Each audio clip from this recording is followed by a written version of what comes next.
Ça fait des décennies qu'on explique aux Français qu'ils doivent accepter un système qui empêche de taxer les multinationales, qui creuse les écarts de revenus, et ils doivent l'accepter. Alors il y a eu à cause de l'ouverture. Si on était contre la mondialisation, c'est qu'on était raciste, on n'était pas pour l'ouverture.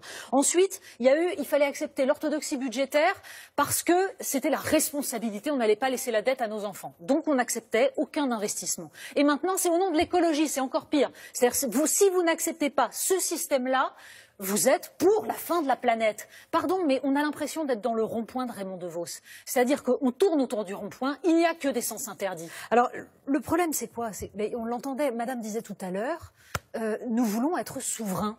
C'est-à-dire que tout simplement, nous avons des gens qui disent nous sommes des citoyens, nous décidons de notre destin. C'est le premier point qu'il faudrait entendre. C'est-à-dire que des représentants, ce ne sont que des représentants. Ils sont censés représenter les citoyens. Or, le problème auquel nous sommes confrontés, il ne se résume pas à la taxe sur le carburant, il ne se résume même pas à l'ISF.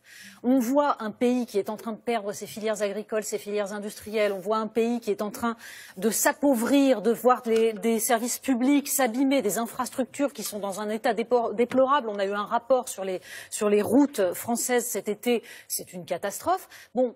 Où prendre l'argent? C'est ça la question. Où est-ce qu'on prend l'argent pour faire fonctionner ce pays et pour ne pas être obligé d'aller taxer les gens qui ont besoin de leur voiture? Où on prend l'argent? L'autre question, ça pourrait être, y a-t-il de l'argent? Puisque, vu le niveau des déficits et de la dette, aujourd'hui, il n'y a pas beaucoup d'argent par ailleurs.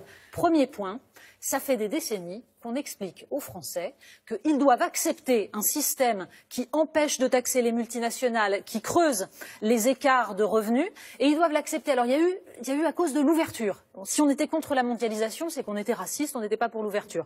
Ensuite, il fallait accepter l'orthodoxie budgétaire parce que c'était la responsabilité, on n'allait pas laisser la dette à nos enfants. Donc on n'acceptait aucun investissement. Et maintenant, c'est au nom de l'écologie, c'est encore pire. C'est-à-dire, si vous n'acceptez pas ce système-là, vous êtes pour la fin de la planète. Pardon, mais on a l'impression d'être dans le rond-point de Raymond DeVos. C'est-à-dire qu'on tourne autour du rond-point, il n'y a que des sens interdits. La dévaluation compétitive, sens interdit. Les déficits pour faire de l'investissement, sens interdit. Par exemple, la taxation des GAFAM, sens interdit. La protection des filières industrielles contre la concurrence déloyale, sens interdit. Comment on sort de l'impasse? Comment c'est possible? Eh bien, on enlève les sens interdits.